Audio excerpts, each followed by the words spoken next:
Vijayawada university మంచి భవిష్యత్తు కోసం తెలుగు విద్యార్థులు ఇష్టపడే university. Call 9059052378 9059052379. Welcome to I dream. Kashmir లాంటి ఘటన మరొకసారి జరగకుండా ఉండాలంటే ఆర్మీ ఏం చేయాలి, పోలీసులు ఏం చేయాలి, ప్రభుత్వం ఏం చేయాలి, అన్నిటికన్నా ముఖ్యం ప్రజలు ఏం చేయాలి? ఇది అంశంపై మనతో మాట్లాడడానికి రిటైర్డ్ కల్నల్ వెలిచేటి వెంకటేశ్వర గారు ప్రస్తుతం అంత లైన్ లో ఉన్నారు. ఆయన అడిగి, నేను జరిగిన ఘటన మరోసారి రిపీట్ కాకుండా ఉంచాలి, ఆర్మీ ఫెయిల్యూర్ అనిపిస్తుందా, లేదా పాకిస్తాన్ కావాలని మన టూరిజం మీద దెబ్బ కొట్టి ఆర్థికంగా మన అనగదొక్కాలని చూస్తుందా అనే విషయాన్ని సార్ అడిగిస్తాం. సార్ నమస్తే అండి. నమస్తే అండి. కాశ్మీర్ లో చాలా కాలం పనిచేశారు మీరు. అక్కడ టోటల్ గా టోపోగ్రఫీ కానీ అక్కడ కల్చర్ కానీ అంతా కూడా మీకు బాగా అవగాహన ఉంది. అక్కడ పనిచేస్తున్నప్పుడు కేవలం పాకిస్తాన్ యొక్క మూవ్మెంట్ ఎలా ఉండేది, పబ్లిక్ ఏ విధంగా వాళ్ళకి సపోర్ట్ చేసేవారు అనే విషయం మీకు చాలా అనుభవం ఉంది. కాబట్టి కాశ్మీర్ లో నేను పెహల్గాంలో జరిగిన ఘటన, అనంతనాగ్ డిస్ట్రిక్ట్ జరిగిన ఘటన మరొకసారి రిపీట్ కాకుండా ఉంటే ఏం చేయాలి? ఇప్పుడు వరకు సమాచారం ప్రకారం కాశ్మీర్ కంప్లీట్ గా టూరిజం మీద డిపెండ్ అయింది. కాబట్టి టూరిజం దెబ్బ కొట్టాలనే ఇంటెన్షన్ తోనే, ఇప్పుడు సమ్మర్ కాబట్టి టూరిస్టులు ఎక్కువ వస్తారు, వాళ్ళని దెబ్బ కొట్టాలి, టూరిస్టులు దెబ్బ కొట్టాలనే ఉద్దేశంతోనే పాకిస్తాన్ ఆడిన గేమ్ లో ఇది బాగా అనుకోవచ్చా, లేదు ఆగస్టులో జరుగుతున్న అమర్నాథ్ యాత్రకి ఆటం కల్పించాలని ఈ ప్రోగ్రామ్ చేశారనుకోవచ్చు? మనం 1989 లో ఎప్పుడైతే మొదలైందని అప్పుడు లోకల్ సపోర్ట్ కూడా బాగానే ఉండేదండి. కానీ రాను రాను ఒక 30-40 years లో వాళ్ళు ఈ పాకిస్తాన్ ఎఫర్ట్ ఎందుకు పనిచేయదని వాళ్ళు కూడా రిలీజ్ అయ్యారు. అలాగే వాళ్ళ ఎకానమీ దెబ్బతిందంతో చాలా రియలైజేషన్ వచ్చింది. 2019 లో ఎప్పుడైతే ఆర్టికల్ 370 తీసేయడం జరిగిందో అప్పుడు ఒక్కసారి మొత్తం గేమ్ చేంజ్ అయింది. దాంతో ఏంటంటే కాశ్మీర్ ఇంకెక్కడికి వెళ్ళడానికి లేదని క్లారిటీ వచ్చేసింది. సో దాంతో మొత్తం కాశ్మీర్లో లోకల్స్ అంతా కూడా మొత్తం ఎకానమీ మీద ఫోకస్ చేయడం మొదలుపెట్టారు. ఎప్పుడైతే ఎకానమీ మీద ఫోకస్ చేయడం మొదలుపెట్టారో దాదాపు 5 years లో దాదాపు పుంజుకుందని, 5 years లో చాలా పుంజుకుంది. సుప్రీంకోర్టు కూడా కొంచెం తొందరపడింది, స్టేట్ హుడ్కి ఆర్డర్స్ ఇచ్చింది. ఎలక్షన్స్ కాకుండా ఎలక్షన్స్ జరిగినాయి, కానీ ప్రస్తుతం ఇప్పుడు ఇంకా కేంద్ర పాలిత ప్రాంతమే. దీనికి స్టేట్ హుడ్ ఇమ్మని చెప్పి సుప్రీంకోర్టు కొంచెం తొందరగా ఆర్డర్ ఇచ్చింది. అందుకనే లాస్ట్ మంత్ హోమ్ మినిస్టర్ అక్కడికి వెళ్ళడం జరిగింది. తొందరలోనే స్టేట్ హుడ్ ప్రతిపాదించడానికి మొత్తం అంటే సిచ్యువేషన్ రివ్యూ చేసి రావడం అయింది. ఇలా జరుగుతుండగా లాస్ట్ 2 months లో బలూచిస్తాన్ లో ఒక మేజర్ ఇన్సిడెంట్ జరిగింది. ట్రైన్ హైజాకింగ్ అని పాపులర్ గా పేరు వచ్చింది దానికి. దాన్ని ట్రైన్ హైజాకింగ్ అనలేము, యాక్చువల్ గా అది ఏంటంటే యాంబుష్ అనాలి. కానీ అది దాన్ని ట్రైన్ హైజాకింగ్ పేరు వచ్చింది కాబట్టి అదే పేరు వాడదాం. అందులో పాకిస్తాన్ ఆర్మీ ఇమేజ్ దెబ్బతింది, చాలా క్యాజువాలిటీస్ అయినాయి. తర్వాత బిఎల్ఏకి ఒక్కసారి పేరు వచ్చింది, వాళ్ళ మూమెంటమ్ బాగా పెరిగింది. ఎప్పుడైతే ఇది పెరిగిందో అదే టైంలో టీటీపీ అని తెరికే తాలిబాన్ పాకిస్తాన్ ఎప్పుడైతే జియా టైంలో బేసిక్ ఫండమెంటలిజం పెంచాలని చూసారో, మద్రాసా ఎడ్యుకేషన్ ఇవన్నీ పెంచి, తర్వాత ముస్లిం ఎడ్యుకేషన్ షరియా ఇవన్నీ పెంచడం చూసారో, ఆ తెరికే తాలిబాన్ పాకిస్తాన్ అన్నది ఏంటంటే ఒక ఆర్గనైజేషన్ పాకిస్తాన్ని మొత్తం ఒక షరియా కంప్లైంట్ దేశం కింద మార్చాలని ప్రయత్నిస్తుంది. వాళ్ళు ఆఫ్ఘనిస్తాన్ నుంచి సపోర్ట్ తీసుకుంటున్నారు. వాళ్ళ అటాక్స్ కూడా బోర్డర్ ఏరియాస్ లో చాలా పెరిగినాయి. దీంతో పాటు ఇంటర్నల్ గా Imran Khan majority party government form చేయలేదు, మైనారిటీ పార్టీని ఫోర్సిబుల్ గా గవర్నమెంట్ ఫామ్ చేయించారు. ఆ ప్రెషర్ పెరుగుతోంది. ఎకానమీ ప్రెషర్, దాదాపు IMF లోన్ రిఫ్యూజ్ చేయడం జరిగింది, లాస్ట్ మినిట్ లో బెయిల్అవుట్ చేయడం జరిగింది తప్పితే కానీ ఎక్కడి నుంచి లోన్స్ రావడం మానేసి. చైనా కూడా ఎప్పుడైతే వాళ్ళ కారిడార్ ఫెయిల్ అయిపోతుందో వాళ్ళ లోన్స్ తగ్గిపోయినాయి. అమెరికా సపోర్ట్ తగ్గింది. ఎస్పెషల్లీ లాస్ట్ 4 months లో ట్రంప్ పవర్లోకి రాగానే పాకిస్తాన్కి కొంచెం ఇంపాక్ట్ జరిగింది.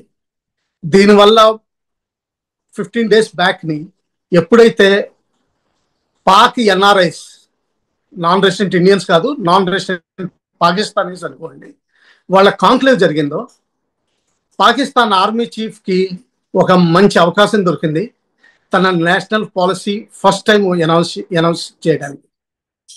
అందులో క్లియర్ కట్గా డెస్పాండెన్సీ కనిపించింది. అంటే ఏంటంటే పాకిస్తాన్ నా చేతుల్లోంచి బయటకు వెళ్ళిపోతుంది, Balochistan TTP economy, political pressure, majority party జైల్లో ఉండడం, ఇవన్నీ కూడా ప్రెషర్ తెలిసింది. ఆ ప్రెషర్లో ఆయన ఏంటంటే బ్యాక్ టు ద బేసిక్స్కి వెళ్ళాడు. పాకిస్తాన్ ఆర్మీ ఎలా సర్వైవ్ అవ్వాలనేది. పాకిస్తాన్ ఆర్మీ సర్వైవల్కి ఓటే బేసిక్. ఏంటంటే హిందూ ముస్లిం రెండు తెగలు వేరువేరుగా ఉండాలి. పాకిస్తాన్ ఫామ్ అయింది. ఆ పాకిస్తాన్ని ప్రొటెక్ట్ చేయగలిగిన ఏజెన్సీ ఒక్కటే పాకిస్తాన్ ఆర్మీ. అది స్పష్టంగా చేయడం జరిగింది. అలాగే బలూచిస్తాన్ మీద విరుచుపడ్డారు. కేవలం 1500 మంది ఆయన టెర్రరిస్టులు అన్న వర్డ్ వాడాడు. మేమేమో ఇన్సర్జెన్స్ అన్న వర్డ్ వాడుతున్నాం. ఇన్సర్జెన్స్ అంటే ఏంటంటే ఇండిపెండెన్స్ కావాలంటున్నారు అంతే, టెర్రరిస్టులు కాదు వాళ్ళు. వాళ్ళు ఏం చేయగలరు అంటే కొంచెం పేరు పెట్టలేదు కానీ ఇండియాకి హింట్ ఇచ్చింది జరిగింది. ఎప్పుడైతే ఈ బలూచిస్తాన్లో ట్రైన్ హైజాక్ అయిందో అప్పుడే మా అంచనా ప్రకారం 14 రోజుల్లో ISI ఏదోటి మేజర్ ఇన్సిడెంట్ జరుగుతుందని చెప్పి మేము గ్రహించగలిగాము. పాత ఎక్స్పీరియన్స్ ఉన్నవాళ్ళు దాదాపు 23-24లోనే 23-24 మార్చ్ ఆ టైంలో మీరు ఇన్సిడెంట్స్ చూస్తే జమ్మూ కాశ్మీర్ కఠువా ప్రాంతంలో ఇన్ఫిల్ట్రేషన్ జరిగినట్టు వార్తలు వచ్చినాయి. 2-3 టెర్రరిస్టులను చంపడం కూడా జరిగింది. జమ్మూ కాశ్మీర్ పోలీసులు కానీ పారామిలిటరీ ఫోర్సెస్ కానీ ఆర్మీ కానీ 5 వరకు క్యాజువాలిటీస్ కూడా అవడం జరిగింది. కానీ అందులో 2-3 చావడంతో మిగతా గ్రూప్ అంతా లోపలికి డిస్పర్స్ అయిపోయినట్టు క్లియర్ కట్ అంచనా వస్తాం. ఈ క్లియర్ కట్ అంచనా వచ్చిన ఈ గ్రూప్స్ ఏంటంటే ఎక్కడికి వెళ్ళాయో తెలియలేదు చాలాసేపటి వరకు. ఈ బహుశా దోడ ఈ ఏరియా నుంచి తీసుకుని వాళ్ళు పెహల్గాం ఏరియా చేరుకున్నారు. దాదాపు ఈ బ్యాలెన్స్ టెర్రరిస్టులు అక్కడ చేరుకున్నట్టున్నారని రిపోర్ట్స్ అందిన దాని ప్రకారం 7వ తారీఖుని 8వ తారీఖుని ఈ ఏప్రిల్ నెలలో ఈ పెహల్గాం ఏరియా రెక్కి చేసినట్టు వార్తలు వస్తున్నాయి. అందులో ఎవరైతే అంటే ఇన్పుట్స్ మన ముందు రాలేదంటారా? ఇన్పుట్స్ మన ముందుకు రాలేదా? ఈ ఇన్పుట్స్ ఇంకా రాలేదండి, ముందర రాలేదు. వీళ్ళు ఎస్కేప్ అయినట్టు తెలుసును కానీ ఎక్కడున్నారో ఇంకా బహుశా జమ్మూ ఏరియాలో ఉన్నారో లేకపోతే ఇంకా పైకి కదలడం జరిగిందో తెలియలేదు. అంటే ఏప్రిల్ 4th లోనే మీకు సమాచారం ఉంది? ఐడియా ఉంది. ఐడియా ఉండటంలో కాకపోతే ఏంటంటే ఇది ఇంటెలిజెన్స్ అన్నది ఏంటంటే కంటిన్యూస్ టచ్లో ఉంటేనే మీకు సోర్సెస్ తోటి ఉంటేనే మీకు అది ఇన్ఫర్మేషన్ వస్తుంది. ఇందులో వాళ్ళు ఒక తెలివైన పని చేసినట్టు అనిపిస్తోంది. ఇంకా కరెక్ట్గా ఇన్ఫర్మేషన్ మనకు తెలియదు కానీ వాళ్ళు ఎలక్ట్రానిక్ సిగ్నేచర్ తీసేశారు. అంటే మొబైల్స్ లో మాట్లాడడం కానీ రేడియో సెట్స్ లో మాట్లాడడం కానీ ఏమీ చేయలేదు. వాళ్ళకి సపోర్ట్ ఇచ్చేవాళ్ళు కూడా మొబైల్స్ లో ఎక్కడ మాట్లాడడం జరగలేదు. లేకపోతే ఎక్కడో దుక్కుని ఎలక్ట్రానిక్ సిగ్నేచర్ జనరేట్ అయ్యి ఉండేది. ఆ ఎలక్ట్రానిక్ సిగ్నేచర్ లేకపోవడం వల్ల కేవలం హ్యూమన్ ఇంట్ వల్ల ఆధారపడాల్సి వచ్చేది. ఆ హ్యూమన్ ఇంట్ చాలా తక్కువ, ఎందుకంటే వాళ్ళకి ట్రస్టెడ్ సోర్సెస్ ఎప్పటి నుంచో పాతకాలం నుంచి 30 ఏళ్ళ నుంచి కల్టివేట్ చేసిన సోర్సెస్ ఇంకా యాక్టివ్గానే ఉన్నారు. ఒక ముస్లిం హార్స్ బాయ్ని కూడా చంపడం జరిగింది ఇందులో. బహుశా ఉద్దేశం ఏంటంటే నేను అనుకోవడం ఏంటంటే అతను అంతకుముందు రెక్కీలో కానీ వీళ్ళని చూసుండొచ్చు, లేకపోతే హెల్ప్ కూడా చేసి ఉండొచ్చు ఇన్అడ్వాంటెడ్లీ తెలియక. జనరల్గా వీళ్ళు ఈ లో లెవెల్ జాబ్స్ లో పనిచేసేవాళ్ళు జనరల్గా ఈ టెర్రరిస్ట్ యాక్టివిటీస్కి అతీతంగానే ఉంటారు. వైష్ణోదేవి అవనండి, పెహల్గాం అవనండి, సోనామార్గ్, గుల్మార్గ్, శ్రీనగర్, దల్ లేక్ ఇదైనా సరే వీళ్ళు టెర్రరిస్ట్ యాక్టివిటీస్ చాలా అతీతంగా ఉంటారు. కానీ ఒక్కసారి తెలియకుండానే ఇన్అడ్వర్టెంట్లీ హెల్ప్ చేసి ఉండొచ్చు ఎప్పుడైతే రెక్కి జరగడమో. అందుకని అతన్ని ఎలిమినేట్ చేసినట్టు మనం అర్థం చేసుకోవచ్చు. అంటే ఒక థియరీ ప్రొపౌండ్ చేయొచ్చు. సార్ ఎప్పుడు సార్ ఎలిమినేట్ చేశారు? నిన్న ఆ 27 చనిపోయిన వాళ్ళలో ఒక ముస్లిం అబ్బాయి కూడా ఉన్నాడు. అతను అక్కడ ఆ ఏరియాలో గుర్రాలు నడిపే మనిషి. ఇది అతన్ని జనరల్గా ఎందుకంటే హిందూస్ అంటే ఎలిమినేట్ చేశారు కానీ ముస్లిమ్స్ ఎందుకు ఎలిమినేట్ చేయాల్సి వచ్చింది అర్థం కాలేదు. ఇది కంజెక్చర్ అనుకోండి. సార్ మీకు సంబంధించిన వ్యక్తులు కొంతమంది ఇప్పుడు ఆల్రెడీ పెహల్గాం వెళ్ళారు కాబట్టి వాళ్ళు చెప్తున్న ఇన్పుట్స్ ఏమున్నాయండి మీకు? అక్కడ సంఘటన ఎలా జరిగింది చెప్తున్నారా మీకు ఏమన్నా? వీళ్ళందరూ టూరిస్టులు అండి, వీళ్ళకి ఐడియా లేదు. ఎక్కడి నుంచో దూరం నుంచి కొంతమంది మనుషులు రావడం చూశారు, యూనిఫామ్ లో రావడం చూశారు. జనరల్ గా యూనిఫామ్స్ లో సివిలియన్స్ కి ప్రాబ్లం ఏమొస్తుందంటే, ముందర ఆర్మీ వాళ్ళ, లేకపోతే బిఎస్ఎఫ్ వాళ్ళ, స్టేట్ పోలీసా, లేకపోతే ఇంకేదైనా సరే ఆర్గనైజేషన్ తెలియదు. వెపన్స్ కూడా దాదాపు అలాగే ఉంటాయి. సివిలియన్స్ కి మామూలు AK-47 దగ్గర, అదే అమెరికన్ ఎం రైఫిల్స్ మీద తేడా పెద్ద తెలియదు. అది ఏంటంటే జెంటల్ గా వాక్ చేస్తూ వస్తుంటే అసలు మీకు తేడానే తెలియదు. సో వాళ్ళలో తప్పు ఏం లేదు. ఈ ఏరియా ఏంటంటే ఇప్పుడు ఎక్కడైతే ఇది జరిగిందో ఇది దాదాపు 5-6 కిలోమీటర్లు పహల్గాం నుంచి దూరంలో ఉంటుంది. అది నియరెస్ట్ మెడోస్. ఇక్కడికి ఏం చేస్తారంటే మనుషులు పొద్దుటి గుర్రాల మీద హోటల్స్ నుంచి, రిసార్ట్స్ నుంచి తీసుకెళ్లి అక్కడ లంచ్ చేయించేసి వెనక్కి తీసుకొస్తారు సాయంకాలం కల్లా. ఆ చుట్టూరు ఫారెస్ట్స్ ఉన్నాయి. ఈ ఏరియాస్ అన్ని పెట్రోలింగ్ కానీ ఆర్మ్డ్ ఫోర్సెస్ కానీ కవర్ చేయడం చాలా కష్టం. ఇది బహుశా అది కనిపెట్టున్నారు, అందుకని చెప్పి ఈ ఏరియా చూస్ చేసుకున్నారు. అలాగే చాలా వరకు కాంప్లసెన్సీ కూడా వచ్చింది. అంటే ఏంటంటే టూరిస్టుల్లో కూడా ఎప్పుడు కొంచెం అలర్ట్ గా ఉండడం మంచిది. సస్పిషియస్ మూవ్మెంట్ కానీ ఏదైనా ఉంటున్నప్పుడు వెంటనే యాజ్ అ టూరిస్ట్ ఈ కెనాట్ డూ ఎనీథింగ్. కాకపోతే ఏంటంటే ఆయన సొంతానికి ప్రొటెక్షన్ తీసుకోగలిగే స్థితిలో ఉండాలి. అది తీసుకోవడం తక్కువ అయినట్టుంది. ఎందుకంటే ఇనీషియల్ వచ్చిన ఫోటోగ్రాఫ్స్ లో చూస్తే ఆ చైర్స్ అవన్నీ ఎక్కడున్నాయో ఆ ప్లింత్ ఏరియాలో చాలా బాడీస్ పడి ఉన్నాయి డిస్టెన్స్ లో, అంటే 20 మీటర్స్ గ్యాప్ లో. అంటే ఏంటంటే వీళ్ళు నడుచుకుంటా వస్తా ఫైరింగ్ చేయడం మొదలు పెట్టారు. అదే కొత్తగా ఫైరింగ్ అయినప్పుడు మీకు డౌట్ రాదు ఇదేం ఫైరింగ్ అవుతుందో, ఎందుకంటే ఏదో పేలుతుంది అనిపిస్తుంది తప్పితే కానీ ఇదేదో మారణ హోమం జరుగుతుందని అనిపించింది. సో వాళ్ళదేం తప్పు లేదండి. ఎప్పుడైతే యూనిఫామ్ అదే వాళ్ళు ఐ కార్డ్స్ ఇవన్నీ చెక్ చేయడం మొదలు పెట్టారో వీళ్ళకి డౌట్ వచ్చి ఉంటుంది. ఫస్ట్ ఐ కార్డ్ చెక్ చేయడంలో ఏమనుకుంటారు, వీళ్ళు ఆర్మీ వాళ్ళు మా టెర్రరిస్టులు మనల్ని చెక్ చేయడానికి వచ్చారేమో. జనరల్ గా ఎక్కడైనా సరే ఎయిర్పోర్ట్ లో కానీ వీళ్ళకి బహుశా చాలా చెక్స్ జరిగి ఉంటాయి. సో దానివల్ల అదే రూపంలో వెళ్తారు తప్పితే కానీ వీళ్ళు టెర్రరిస్టులు మనల్ని ఎలిమినేట్ చేయడానికి చెక్ చేస్తున్నారు అని అనుకునే సంభావన తక్కువే. వాళ్ళకి మనం ఆ గౌరవం ఇవ్వాల్సి ఉంటుంది. ఎప్పుడైతే ఇది జరిగిందో ఇంకా వాళ్ళకి తెలిసింది, ఇప్పుడు ఎవాక్యుయేషన్ జరగడం మొదలుపెట్టింది. ఇంకా దాని తర్వాత తెలిసింది అందరికీ కహాని ఒకటే. ఈ టీము 4 నేను అనుకోవడం అంటే నా అంచనా ప్రకారం ఏంటంటే వీళ్ళకి సపోర్ట్ గా బ్యాక్గ్రౌండ్ లో ఎక్కడ కొంచెం కొండ మీద ఇంకొకళ్ళు ఇద్దరన్నా నుంచుని ఉండి ఉంటారు వెపన్స్ తోటి, ఒకళ్ళు వాళ్ళని రిట్రీవ్ చేయడానికి సపోర్ట్ లో. బై ఎనీ ఛాన్స్ ఎవరైనా సరే ఆర్మీ వాళ్ళు ఇక్కడ ఉండి లేకపోతే ఎవరైనా సరే వెపన్స్ తోటి ఉండి ఒకళ్ళిద్దరిని షూట్ చేసినా కానీ వాళ్ళ బాడీస్ ని కానీ ఇంజర్డ్ టెర్రరిస్టులు కానీ వెనక్కి లాక్కునే వెళ్ళే విధంగా వీళ్ళందరూ పాకిస్తాన్ ట్రైన్డ్ క్యాడర్స్ అనిపిస్తున్నారు. ఎందుకంటే ఇండియన్ కాశ్మీరీ టెర్రరిస్టులు ఇంత సీరియస్ గా చేయలేరు పనులు. ఎంతైనా ఇండియన్ స్వభావం ఉంది వాళ్ళలో. ఇదేంటంటే ఇది ఫారెన్ నుంచి, అదే పాకిస్తాన్ నుంచి ఇన్ఫిల్ట్రేటెడ్ గ్రూప్. ఒక ఎన్కౌంటర్ అయినా కానీ మధ్యలో ఎలాగలో తప్పించుకుని ఈ ఏరియాకి చేరుకున్నారు. ఇంకా బహుశా 12-16 మంది వరకు ఉండే అవకాశం ఉంది ఆ ఏరియాలో. కాకపోతే ఏంటంటే ఈ ఏరియాలో ఏంటంటే రిమోట్ విలేజెస్, రోడ్ యాక్సెసిబిలిటీ ఉండదు. ఇక్కడ ఇంట్లో ఏం చేస్తారంటే కింద జనరల్ గా వీళ్ళకి పాకలు ఉంటాయి, యానిమల్స్ షీప్ ని వీటిని దాయడానికి. వాటిని కవర్ చేసేస్తే కింద అండర్ గ్రౌండ్ లో భూసొరంగం ఉన్నట్టు బయటికి తెలియదు, బంకర్ లాగా అయిపోతుంది.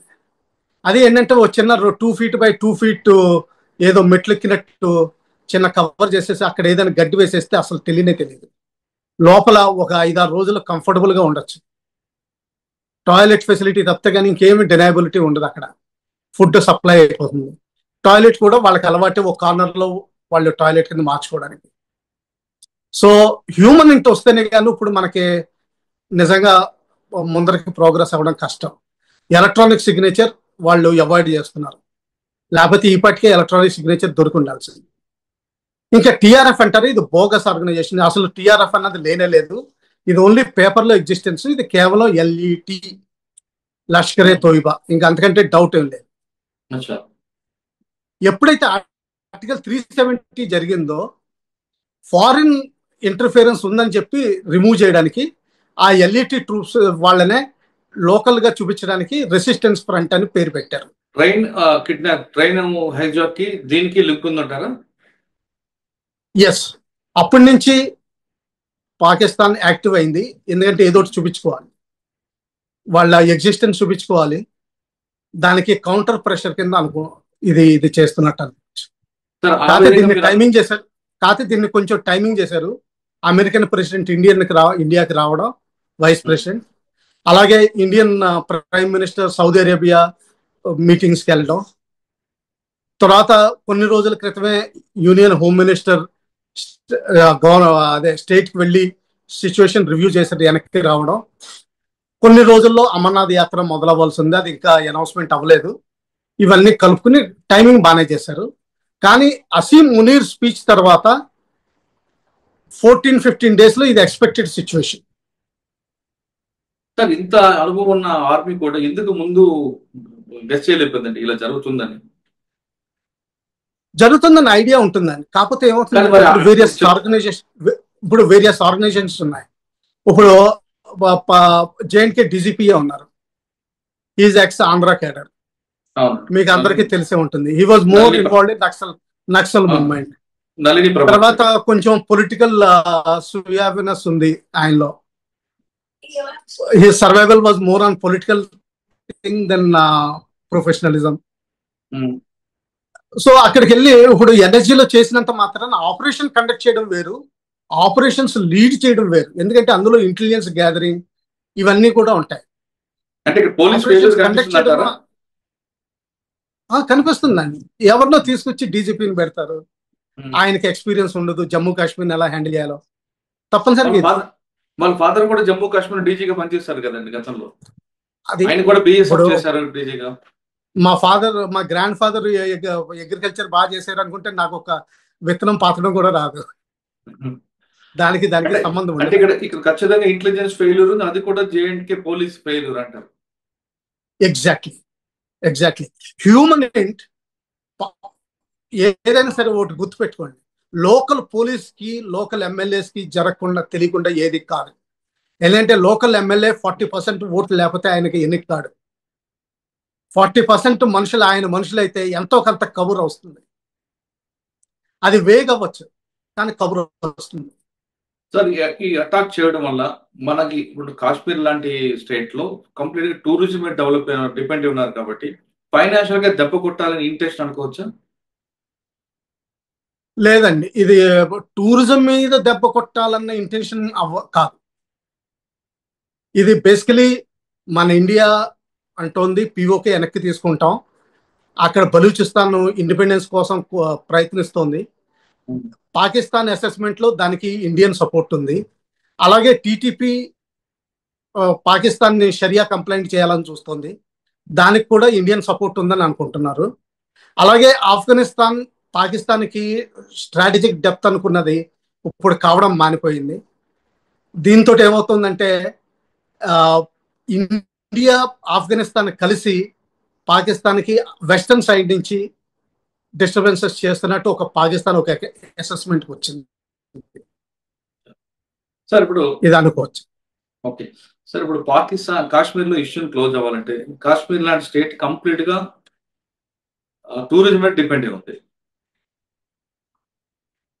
అండ్ ఫైనాన్షియల్ గా కావాలంటే వాళ్ళు టూరిస్టులు వస్తే కదా కాశ్మీర్.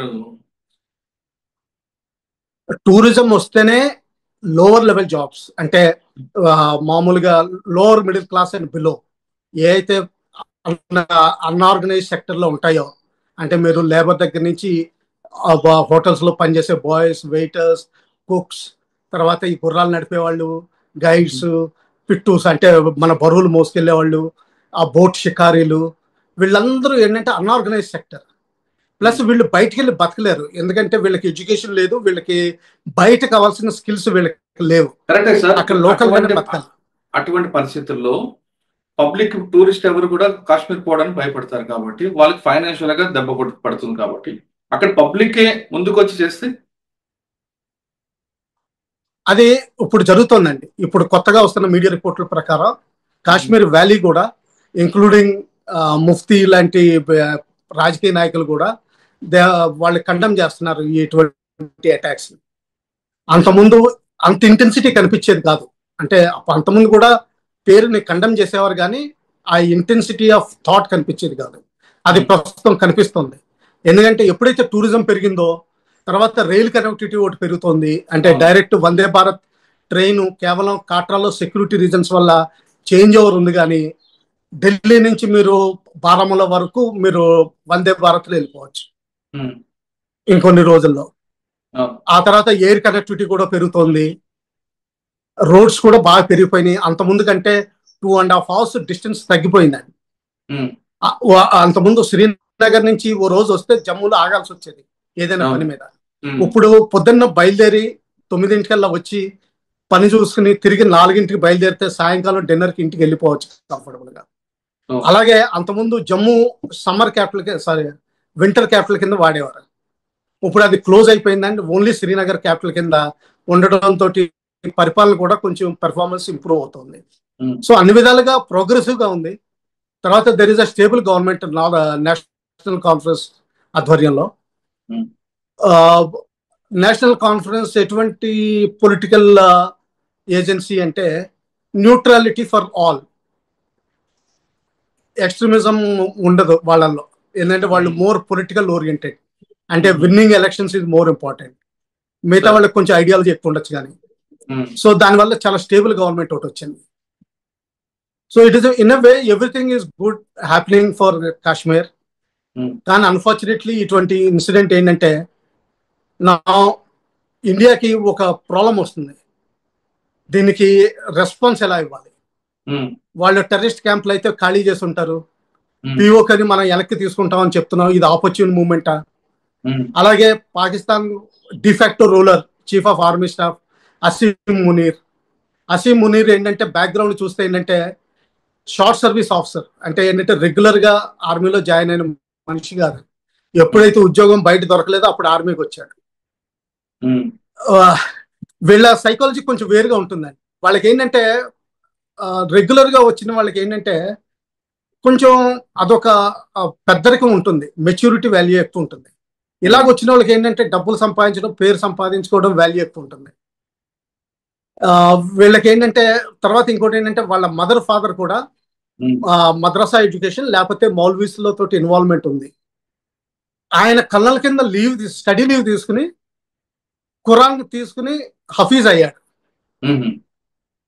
అంటే ఎంత అంటే రిలీజియస్ బ్యాక్గ్రౌండ్ లోంచి, అంటే జియా టైంలో ఫండమెంటలిజం ఏదైతే పెరిగిందో ఈయన అల్టిమేట్ ప్రోడక్ట్ అనుకోవాలి.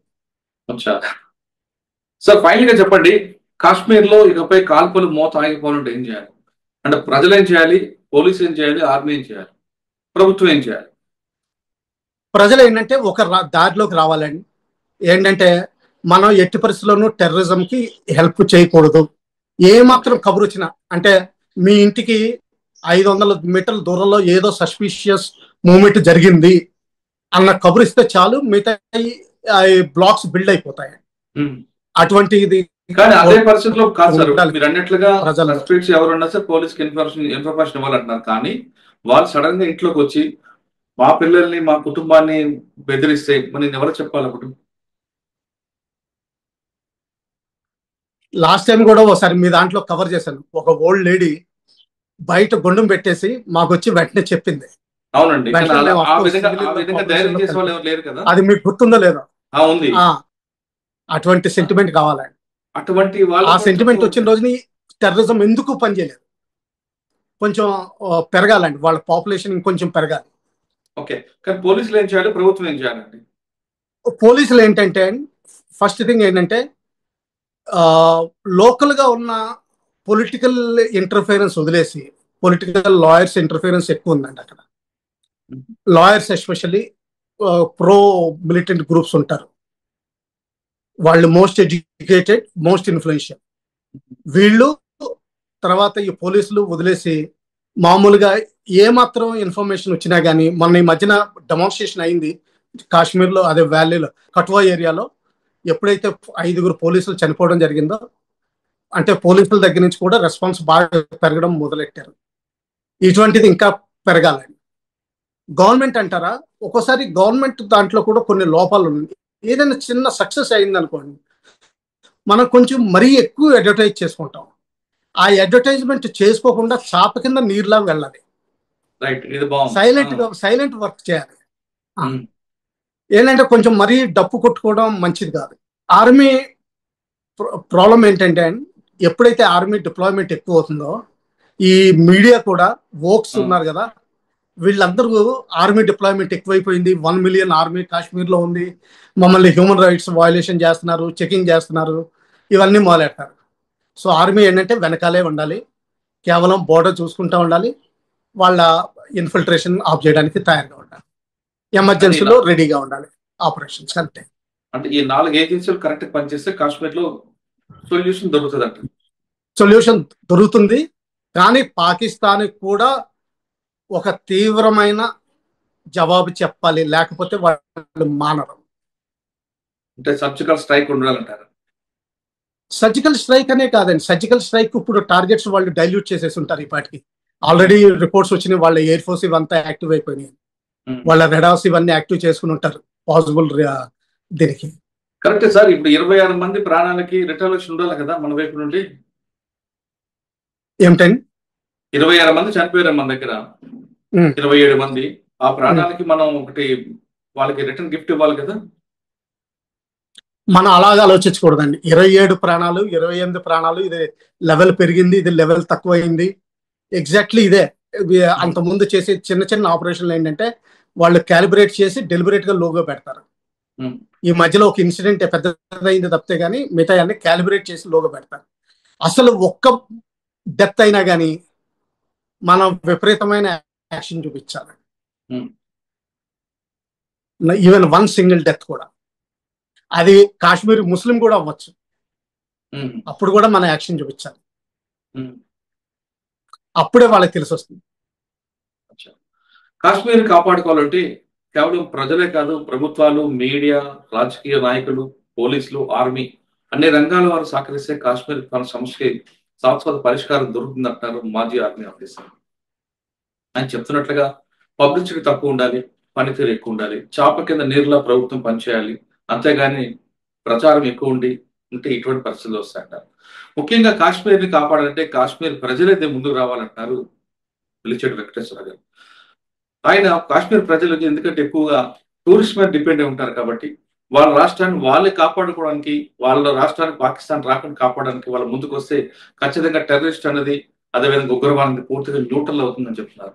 ఇంకోవైపు జమ్మూ కాశ్మీర్ పోలీసుల యొక్క నిర్లక్ష్యం, వాళ్ళ ఇంటెలిజెన్స్ ఫెయిల్యూర్ చాలా స్పష్టంగా ఉంది.